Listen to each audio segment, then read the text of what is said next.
Welcome again to the big match, where today we have two important games from the second division affecting promotion and one from the first with relegation firmly in mind. The main match is West Ham against Newcastle United, supported by Cardiff City against promotion contenders Stoke City, and then Middlesbrough against struggling Birmingham City. And I can tell you, in the midst of those three games, some really outstanding and exciting goals, as you'll see. Also, what was Alan Ball doing there at the end of last week's League Cup final? Well, we should be explaining that as we look at the things that you've been writing in about. But first of all, it's action from the second division game between West Ham and Newcastle. West Ham lying fifth in the table at the start of the day, but only 2 points gathered in from the last 6. Newcastle have slipped to 15th. So here we go then. If you've ever dreamt of leading out a professional team, here's a Billy Bond's eye view of it as he led West Ham out yesterday. Down that corridor, there's the crowd as they go out onto the pitch.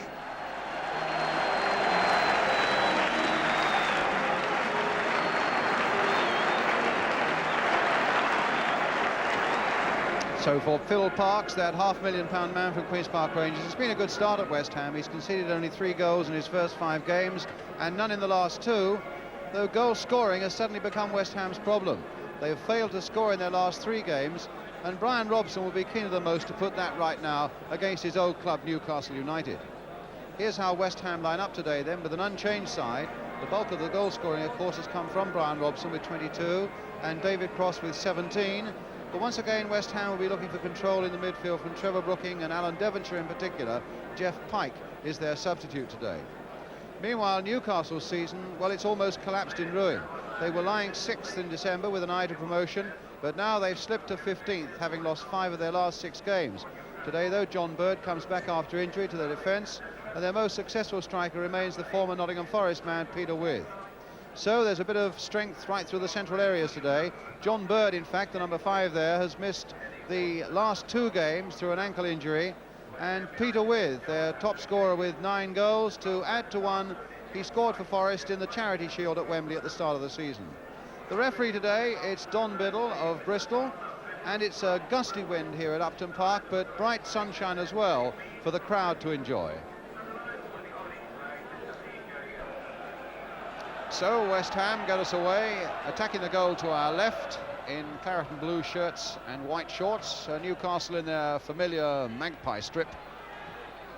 Their black and white stripes and black shorts. And indeed, Newcastle have got a good record here. They've won 5 of the last 8, though Alan Devonshire, who's having a marvellous season in the midfield for West Ham, will hope that he and his teammates can do something about that this time. Here's Brooking. Another throw for West Ham. And in fact, it's Devonshire there by the byline. The cross coming in, and they had a lot of trouble getting that away. And Bonds turning it back in there. Hardwick with a save, but the flag was up for offside. And the referee, in fact, is ignoring that. It was a good, well-struck shot by Billy Bonds there through a crowd of players. But Devonshire starting it well there, headed away to Billy Bonds. And when he cracked it there, he held it well, the keeper.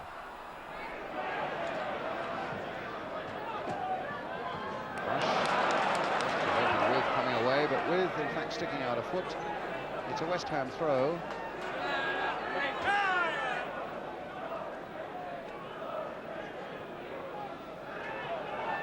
Devonshire with it. Billy Bonds, a bit of space there for him. Nicked in there towards David Cross. And there's Robson all the way in. Oh. He didn't really get a firm touch to it, Brian Robson, and that was really quite an opening for West Ham, particularly after that ball had been played in there for David Cross. Touchdown, Robson making a good late run there, the number 11. Not the right sort of connection. With shoved in the back by Billy Bonds then. A free kick for Newcastle. Terry Hewitt with it. Played there for Connolly. Back for John Bird to poke it in first time. Peter With looking for it, but Billy Bonds taking it away for West Ham. Played nicely weighted there for Alan Devonshire. And the ball coming off Brownlee for a West Ham throw.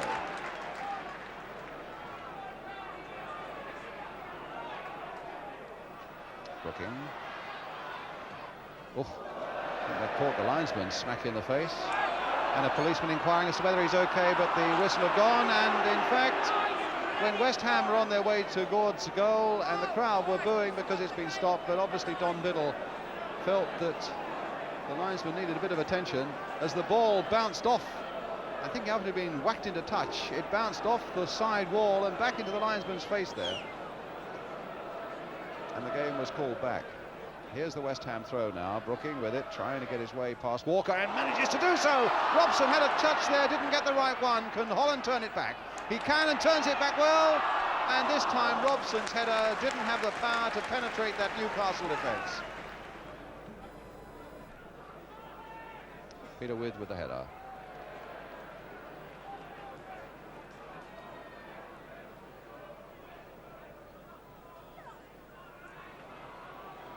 Connolly, taken by Lampard, free kick.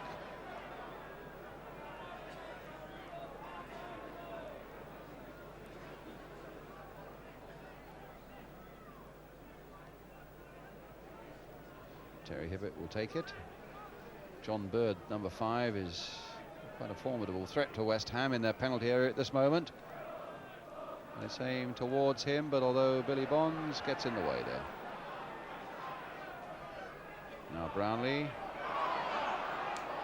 Walker, and Robson charged that one down. Here's number 6, Irving Nattrass, and Martin getting above with, but unfairly so, and a free kick for Newcastle.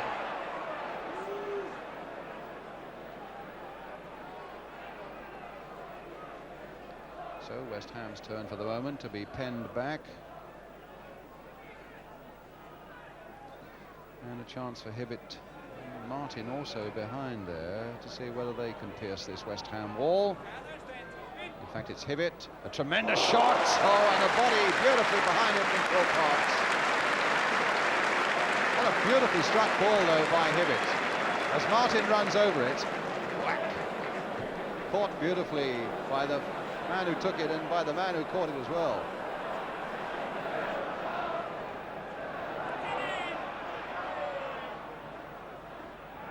Now it's McDowell for West Ham. Now to go a long way, can he do something with it? Well, here's Devonshire quickly on that one. Devonshire all the way through, and a goal! Beautifully placed. West Ham's goal with 20 minutes gone. A superb piece of cool thinking by Alan Devonshire, and the joy that says it all. From Billy Bonds there as well, although it seemed to come a little luckily his way in the first place, he really took command there. And then his brain worked for him there as he slid it inch perfect inside the far post. West Ham 1, Newcastle United 0, and Alan Devonshire the scorer. McDowell, who's made the run forward, and Holland, who's made the run here, getting in behind these Newcastle defenders. The cross coming in towards David Cross, but the header wasn't powerful enough. Good break again by West Ham, and you fancy Steve Hardwick might be facing a busy afternoon. As it is at the moment, Brownlee bringing it forward for Newcastle. Cut out by Brush. Played on again by Robson for Brooking. Brooking playing it in for Robson. Oh my word, a beautiful goal. Robson against his old club, but a goal of classic proportions. Here's the man who made it with that beautiful move inside, and how Brian Robson clouts it into the roof of that Newcastle net. 2 goals in 2 minutes, and West Ham are in the clear. 2-0 ahead, 22 minutes gone.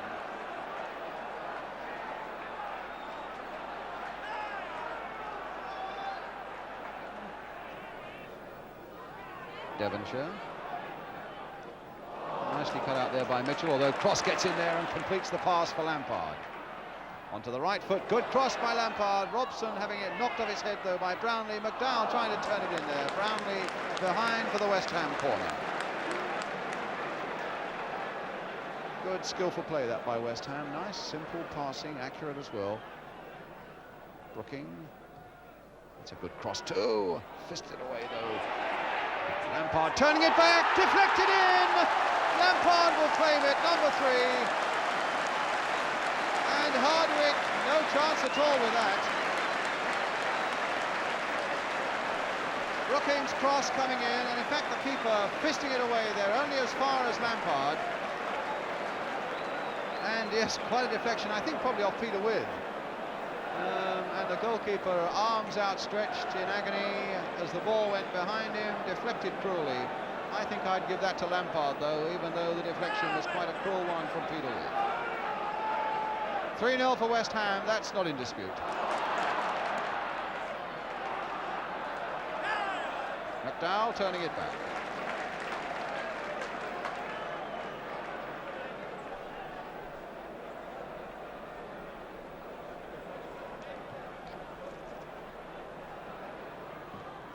Now it's Robson. Linesman flagging furiously in the referee's eye line, and of course the referee signalling to his linesman to say, yes, I saw it, but I thought we should let it go on. Last word always with the ref.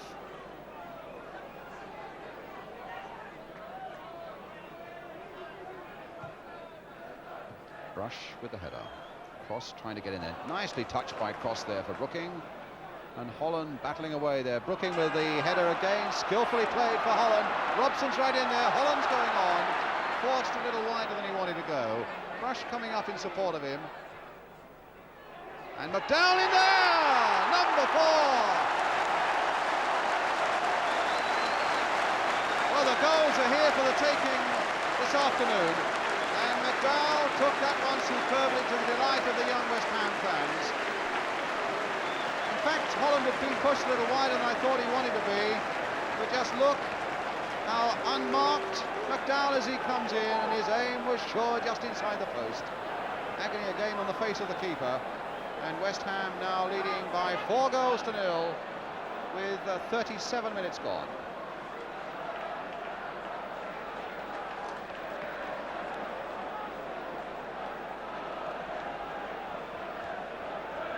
John McDowell, his first goal of the season, and after having such terrible luck with injuries over the last couple of years or so, it's good to see him back, seeing the happier side of football.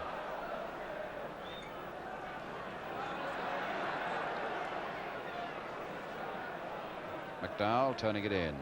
Brooking losing out. And here's Shoulder.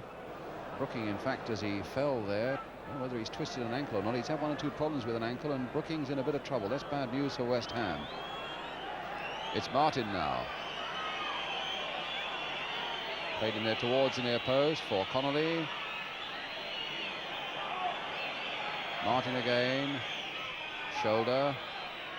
Looking to turn, and turning well, and clutched beautifully by Phil Parks. That's at one end of the field. I think we really should investigate the other end of the field now, because I think the referee will allow the whistle to go, or will certainly let the whistle go, as the crowd are trying to intimate to him that Brooking needs attention. And Phil Parks, in fact, has thrown it straight in the touch.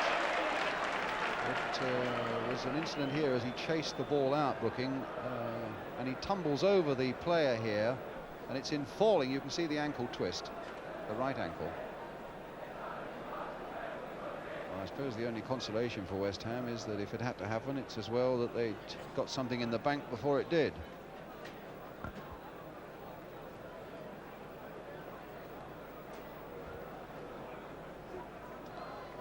So it seems unlikely to be a crisis afternoon for Phil Parks. And Brooking is hobbling off.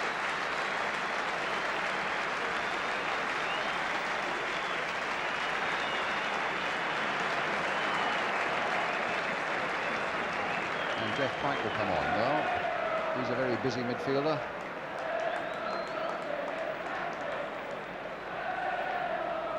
John Lyle, they're having a word with Trevor Brooking. I suppose they might well wait until after half-time to see what happens in the half-time interval before they decide about Trevor Brooking. In the meantime, as we come towards half-time, it's Newcastle moving forward there, and the shot going straight through to Phil Parks.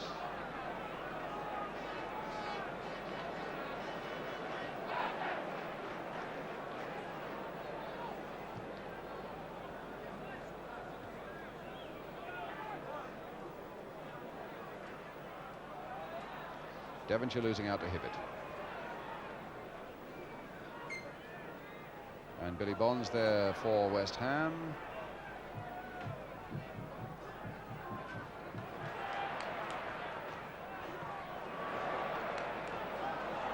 Robson.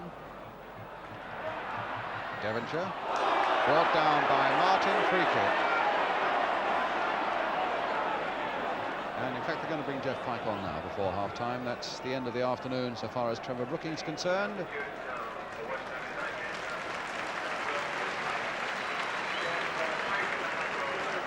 So, Jeff Pike here. And a free kick for West Ham.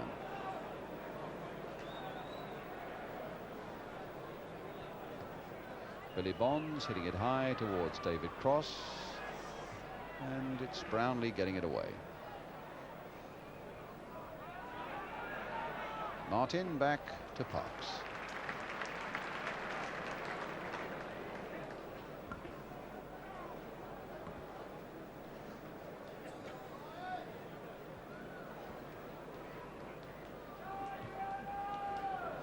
The half-time whistle with that last massive kick by Phil Parks, and a massive lead for West Ham with those 4 goals in the first half. Alan Devonshire, beautiful thinking by him that got West Ham on the way, and it was Brian Robson with that thumped second one there going in ahead of those 2 Newcastle lads.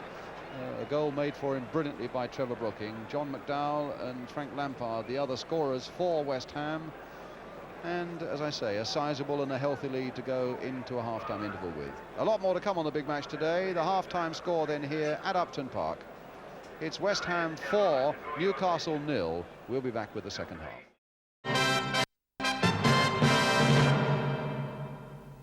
Welcome back to Upton Park. That 4-0 scoreline, giving West Ham every chance of gathering 2 points from this really important second division game for them at any rate. I'm just wondering what Bill McGarry said to his team at half-time when they're 4-0 down.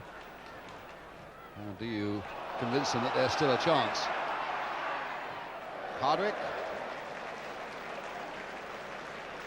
Been a busy fellow, this Steve Hardwick. Used to be at Chesterfield and Newcastle.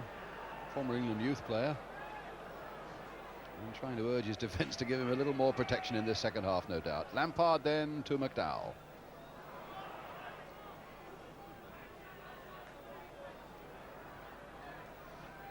Mind you, with due deference to the likes of Alan Devonshire and Jeff Pike and so on, in midfielders, West Ham, John McDowell too, West Ham never really function quite so well when Brooking's not there.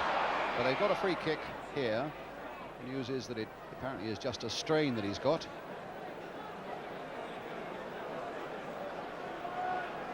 A free kick for West Ham.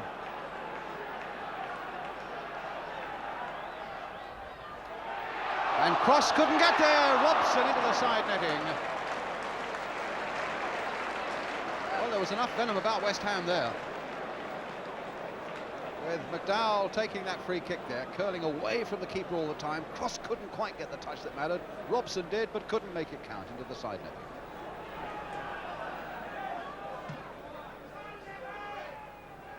With Hibbett. And Brush following the flight of that ball well, but brought down by shoulder. Linesman and referee in agreement that it should be a free kick to West Ham. Well, we've had one ankle sprain already.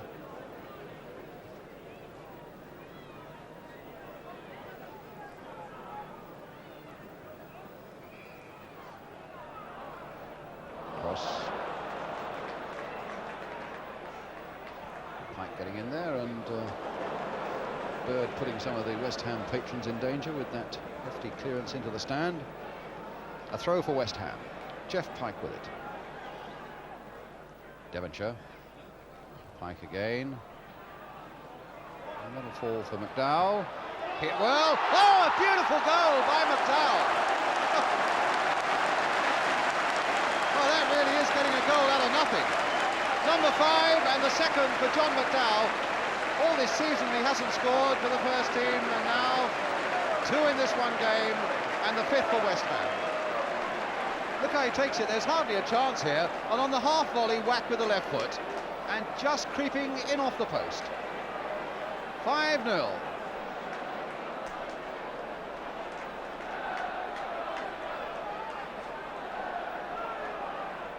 Hibbett.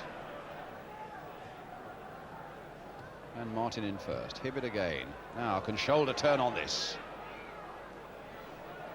Brush very tight on him and conceding a corner.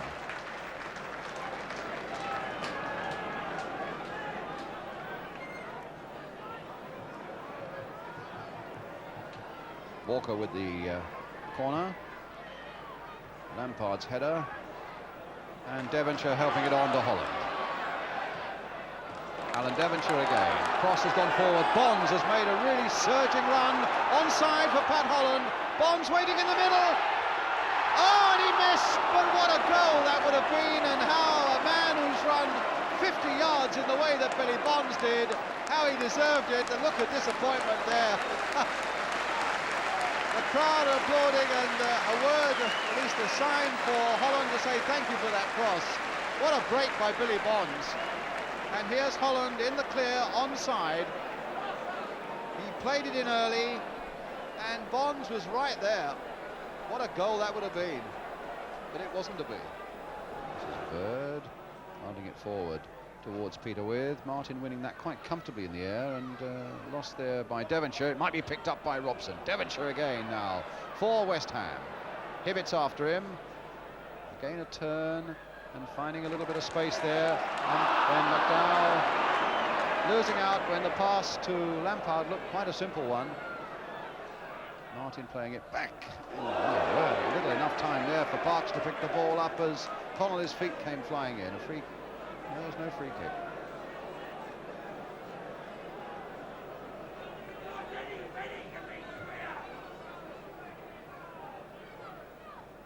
That's a good hook into a corner.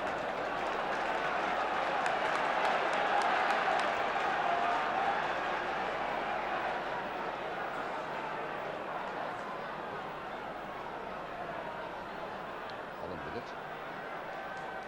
Brownlee at the near post. Towards Alvin Martin, and Robson's header! No, disallowed offside.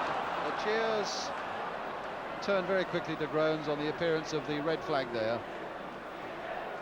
And it came in there, nodded on, and Robson was there. It was Martin, I think, who nodded it on. Robson was in there, close in, and the goal ruled out. Natris didn't quite fall for cross.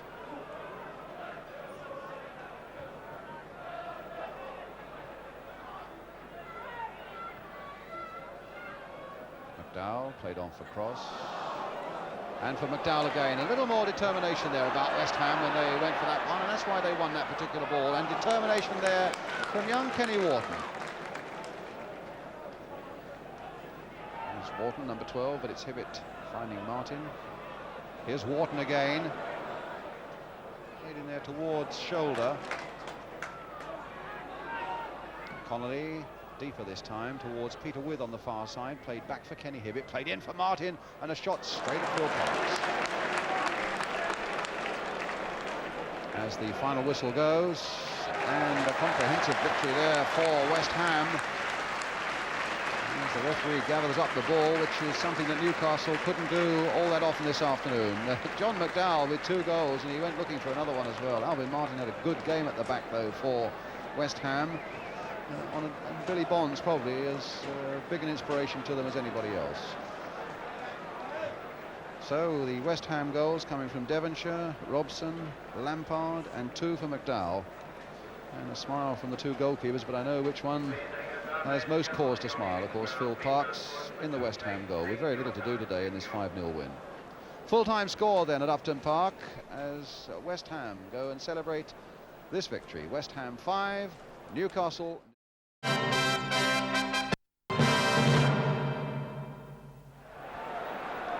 Played on again by Robson for Brooking. Brooking playing it in for Robson. Oh my word, a beautiful goal. Well, an important win for West Ham, and indeed the only blot on the day for them was that injury to Trevor Brooking. Well, that's not the happy sight for West Ham fans, with Trevor Brooking's right foot with a gym shoe on, and also with the sticks there as well, and an ankle that's very heavily strapped. What is the latest news on it though, Trevor?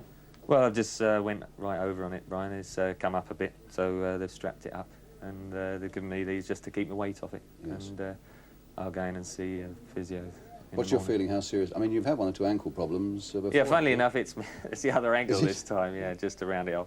I had a left ankle, and then yeah, that's been fine. And then I had flu, and so they say things come in threes, and that's just about rounded it off, I think. Well, I said beginning of the season when they came to our place, they're a good side because they've got some good young kids coming through, and they had the experience of being in the First Division last year, and I think they've benefited from that.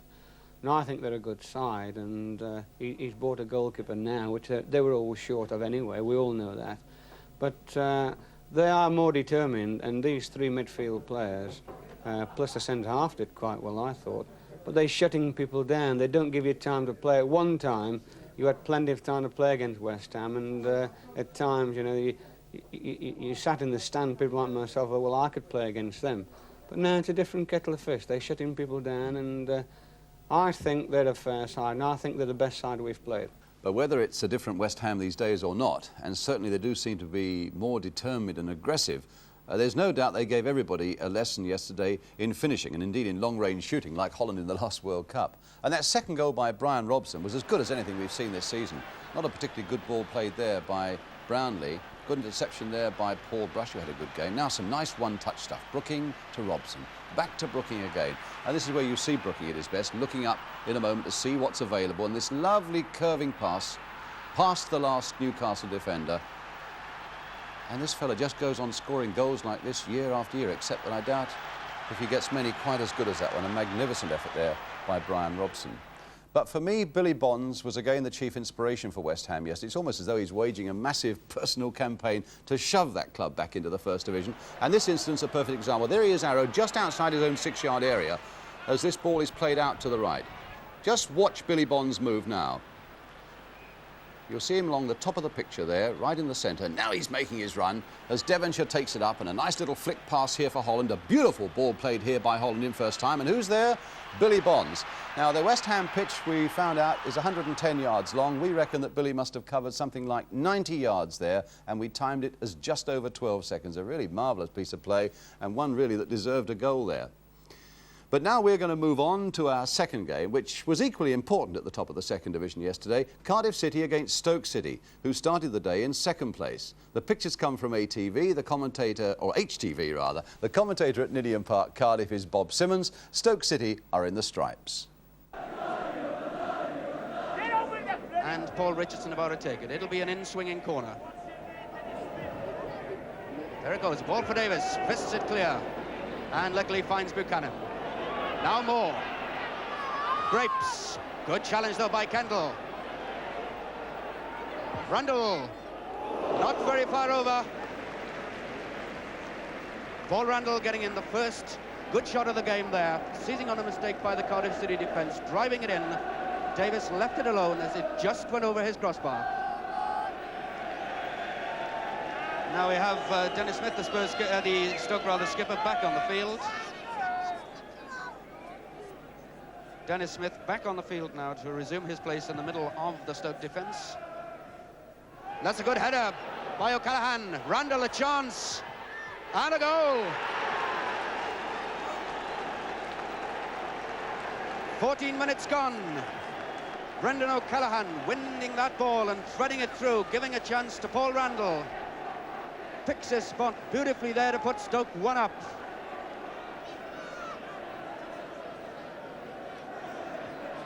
Crooks back defending as Buchanan comes to take it. That's for Moore. Grapes. Moore.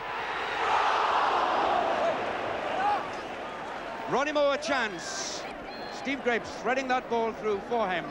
Getting just that second to hit the ball, but just over the bar. Keith Bonding catching this just in the eye by the look of it. There's O'Callaghan on the near post with him. As Richardson waits to take this one, left-footed, an in-swinger. There it is for O'Callaghan again, beaten by Dwyer. Scott. And he set the post well indeed. Jeff Scott moving up in support of that corner kick as the ball comes out to him. Hits it left-footed. John Davis leaves it go as it hits the post. Cardiff very lucky not to go two down.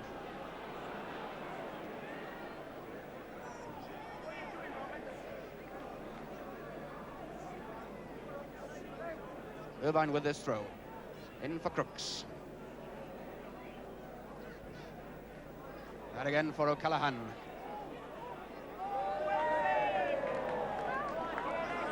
Now Sullivan for Cardiff.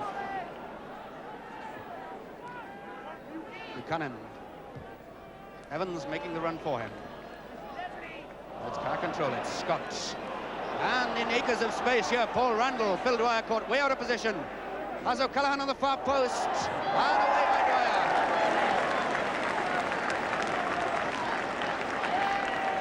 Paul Randall getting acres of space on that left-hand side of the field as Dwyer rushed in. Shot himself when perhaps he might have crossed to O'Callaghan, but Dwyer was there anyway to clear off the line. And that ball's still not clear. O'Callaghan. And a corner.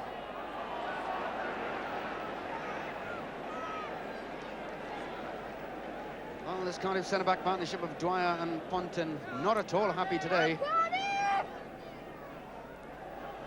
And they'll be under more pressure from an in-swinging corner from Paul Richardson. As O'Callaghan again on the near post. Now he moves out. Smith for Irvine. Off the line by Evans. Richardson. And a goal kick. So again, Cardiff are lucky to survive. Left-footed in-swinging corner by Richardson.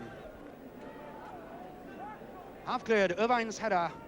Off the line, though, by Tony Evans.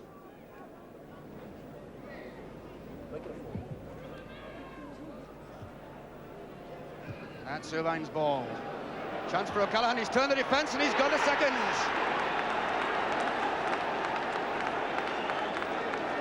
Sammy Irvine fastening onto that loose ball, threading it through. O'Callaghan turning the Cardiff City defence, getting his shot in left-footed. And just about a minute before half-time. That's for Pontin. He won't reach it, but Cardiff do get a corner off Dennis Smith. Their first of this second half. Pontin stays up and he'll be supplemented in a moment by Phil Dwyer. Just coming into shot, just on the edge of the penalty area. Buchanan with it. Deep one for Roberts and Pontin. Moore. Penalty.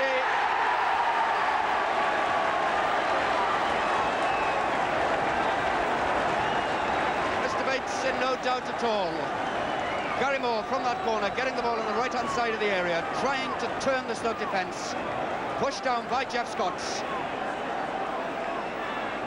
And referee Mr. Bates in no trouble, no doubt at all. A penalty which John Buchanan is coming up to take for Cardiff.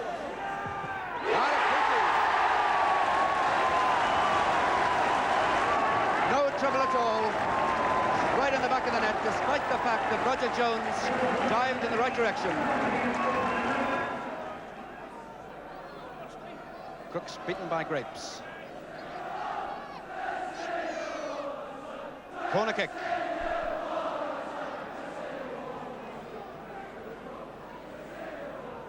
Grapes clearing it for the corner, and a chance again here for Richardson to hoist a big one into the middle. Where O'Callaghan on the near post there was waiting. Dennis Smith also up. That's for O'Callaghan. Randall and Crooks. 3-1 Crooks. Richardson's in-swinging corner from the left-hand side of the field. Smith getting there, up from centre-half. Stoke having a couple of bites before Crooks nips in into the corner of the net. A 3-1 win then for Stoke City. Bill McGarry of Newcastle was saying earlier on that West Ham are the best second division side that he's seen this season. I must say, I don't think Stoke City are very far behind them. Whenever I've seen them, they've always been very impressive, an experienced side that make few mistakes. And of course, they have an important game at home to Sunderland on Tuesday night. That's going to answer an awful lot of questions, but it is so tight there at the top of the second division with the table looking like this. Brighton's draw at Cambridge keeps them top.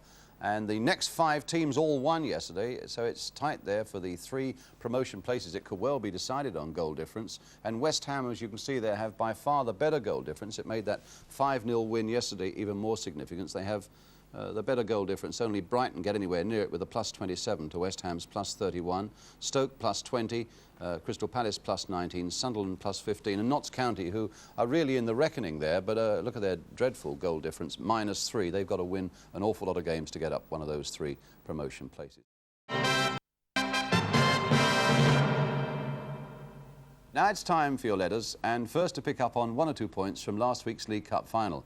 And by far the biggest response concerns something Alan Ball did at the end of the game. 9-year-old Paul White of 170 Joiners Field, Harlow in Essex, Miss Leslie Wilson of 2 Sleepers Farm Road, Chadwell St Mary near Grays, also in Essex, Ted Talbot of 61 Kenwood Road, Porchester in Hampshire, were among many of you who noticed that Alan picked up a piece of Wembley turf at the end of the game and tucked it into his shorts and wondered why he did it. Well, here's Alan doing it as they came off the field. Number 7 there kicks up that little bit of turf, picks it up, and as we cut to our camera on the other side of the ground, you'll see that he tucks it either into his shirt or his shorts. Number 11, Terry Curran, just behind him. In fact, Alan told us that indeed he picked that piece of turf up as a souvenir, and he picked up another piece for Terry Curran, who's behind him. He said, because I know that Terry would forget to do it. So that answers that little mystery. In fact, Mr. M. Storer of 19 Rhodesia Road, Leytonstone, E11, makes the point if Alan's been doing that after his previous 32 appearances at Wembley, he must have a back lawn that's even better now than the Wembley pitch. Janet M. Smart of 1 Bay Villas, Bay Road, Gillingham, or is it Gillingham in Dorset, wanted to pay tribute to the Southampton manager, Laurie McMenemy. She says he's an example to all football managers and everybody connected with football for the way, in particular, he conducted himself at the end of the final when Southampton were beaten. I think she's got a point, and as we look again as Southampton come off, you'll see Laurie there. Be proud. You can do a bit of lip reading. Be proud. Come on. Keep your head up. Head up. And in truth, running a football club is not just about coaching, it's about managing men, and I believe that Laurie McMenemy is as good at that as anybody in the game. A word for all of those players in their moment of great disappointment, and his too, when you think about it. And that was very good to see. We are pleased to be able to show you that again. And incidentally, when Leslie Wilson wrote to me about Alan Ball picking up the turf at the end of that Wembley game, she also told me that her dad is a Crystal Palace supporter and would like to see some action of one of his former favourites, Alan Whittle. And where is Alan playing now? Well, Leslie, you probably know that Alan has now joined up with Orient, but here are a couple of famous Crystal Palace goals that he got, which I'm sure your dad will remember. Here's up. And Whittle goes on.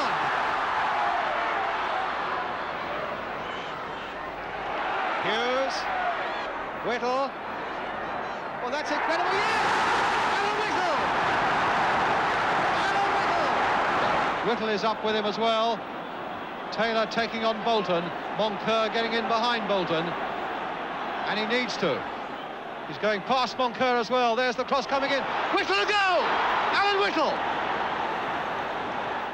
Our last game today comes from the First Division. Middlesbrough against a Birmingham side that really, even at the start of the day, were almost doomed to relegation, having won, believe it or not, only 4 games out of 29 in the league this season.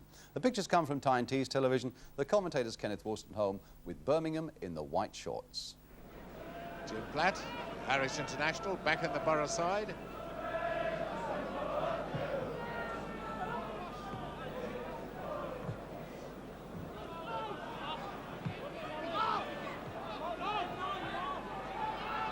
So far the football a little too fast, a little too furious. Still someone to put his foot on the ball and try and slow things down and control things a bit.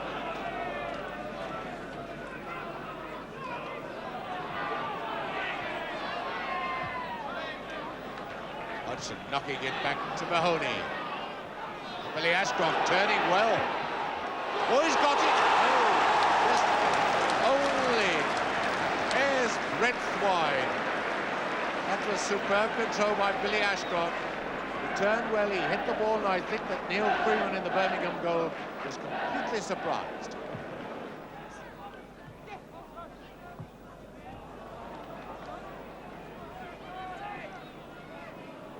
Allowed for the wind well then, he just hit the ball high into the wind, let it hover, easy pick up for Jim Platt.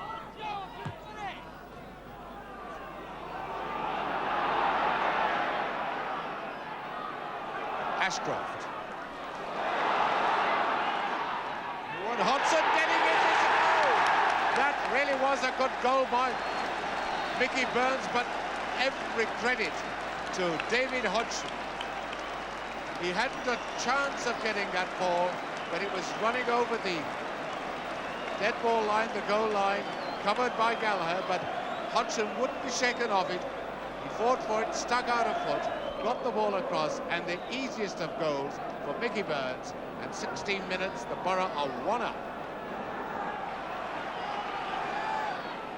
Johnson.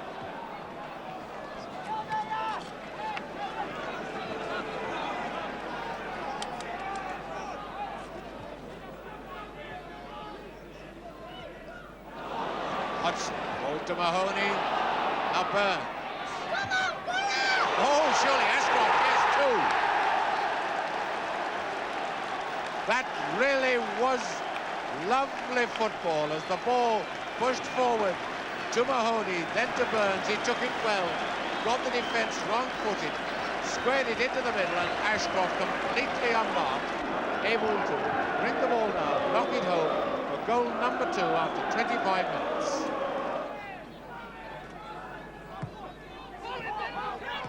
McCann up to Ashcroft.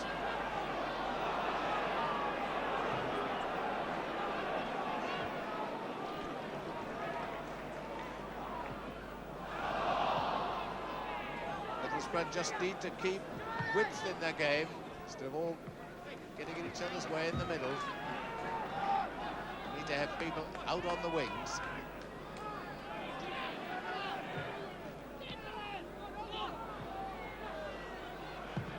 And Givens, he scored. My goodness, he hit that well. The ball just came back to him from Buckley to Givens. He hit it first time. The ball just clipped the inside of the post, and with 35 minutes gone, Don Givens has pulled a goal back for Birmingham City. Their 8th goal away from home this season.